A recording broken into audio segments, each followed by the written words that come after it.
ये खबर KR मंगलम university द्वारा प्रस्तुत की गई है।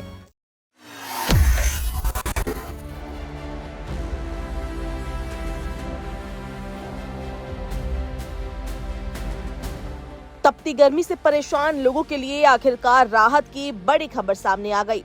जिस मॉनसून का सबको इंतजार था, उसने अब एक बार फिर अपनी रफ्तार पकड़ ली है। मुंबई में झमाझम बारिश शुरू हो चुकी है। दिल्ली में तेज तूफान ने मौसम का मिजाज बदल दिया है, जबकि उत्तर प्रदेश के लोग अब भी आसमान की तरफ उम्मीद भरी नजरों से देख रहे हैं। लगातार उमस, चिपचिपी गर्मी और तेज धूप से जूझ रहे मुंबईकरों को आखिरकार राहत मिल गई। दक्षिण पश्चिम मानसून ने करीब 13 दिन की देरी के बाद मुंबई में दस्तक दी है। मंगलवार सुबह की शुरुआत बादलों की गड़गड़ाहट और तेज बारिश के साथ हुई। कई इलाकों में जोरदार बारिश दर्ज की गई और लोगों के चेहरों पर राहत साफ दिखाई दी।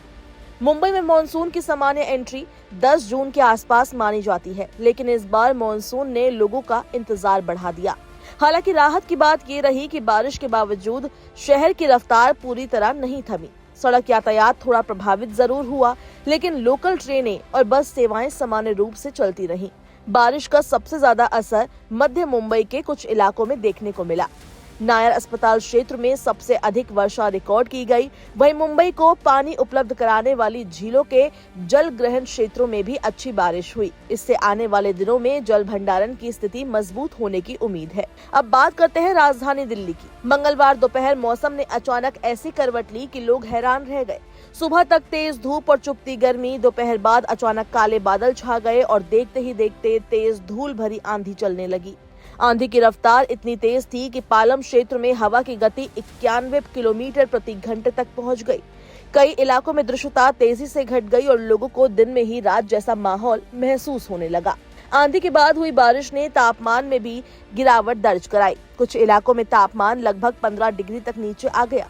गर्मी से परेशान लोगों को इससे काफी राहत मिली। मौसम विशेषज्ञों का कहना है कि पश्चिमी विक्षोभ और आसपास सक्रिय ट्रफ लाइन के कारण मौसम में ये बड़ा बदलाव देखने को मिला। अनुमान है कि 29 जून तक दिल्ली और NCR में ऐसा ही मौसम बना रह सकता है। हालांकि तापमान में बहुत बड़ी गिरावट की संभावना फिलहाल दिखाई नहीं दे रही। जहां मुंबई में बारिश, दिल्ली में तूफान देखने को मिला, तो वहीं उत्तर प्रदेश के अधिकांश हिस्से अब भी मानसून का इंतजार कर रहे हैं। राज्य के कई जिलों में भीषण गर्मी और उमस लोगों को परेशान कर रही है। मौसम विभाग के अनुसार अगले कुछ दिनों तक गर्मी का असर जारी रह सकता है। हालांकि 28 जून के बाद मौसम में बदलाव के संकेत दिखाई दे रहे हैं। पूर्वी उत्तर प्रदेश के कुछ हिस्सों में प्री मानसून गतिविधियां शुरू हो सकती है। मौसम वैज्ञानिकों का कहना है कि मानसून फिलहाल बिहार के आसपास पहुंच चुका है। अगले कुछ दिनों में परिस्थितियां अनुकूल रही तो इसका असर उत्तर प्रदेश के कई जिलों में दिखाई देने लगेगा। फिलहाल लखनऊ समेत कई शहरों में तापमान लगातार ऊंचे स्तर पर बना हुआ है। उमस ने लोगों की परेशानी और बढ़ा दी है। बारिश की कमी के कारण गर्मी का असर कम होने का नाम नहीं ले रहा। राज्य के कुछ हिस्सों में हल्की बारिश जरूर हुई। नोएडा, मेरठ, आगरा और बागपत जैसे क्षेत्रों में धूल भरी आंधी के बाद बूंदाबांदी देखने को मिली, लेकिन इससे व्यापक राहत नहीं मिल सकी। इस बीच बांदा एक बार फिर देश का सबसे गर्म जिला बनकर सामने आया। यहाँ तापमान 43 डिग्री से ऊपर दर्ज किया गया। प्रयागराज भी सबसे गर्म शहरों की सूची में शामिल रहा। फिलहाल मौसम विभाग का कहना है कि अगले कुछ दिन बेहद महत्वपूर्ण रहने वाले हैं। अगर मानसून ने इसी रफ्तार से आगे बढ़ना जारी रखा तो उत्तर भारत के कई हिस्सों में बारिश लोगों को गर्मी से राहत जरूर दे सकती है।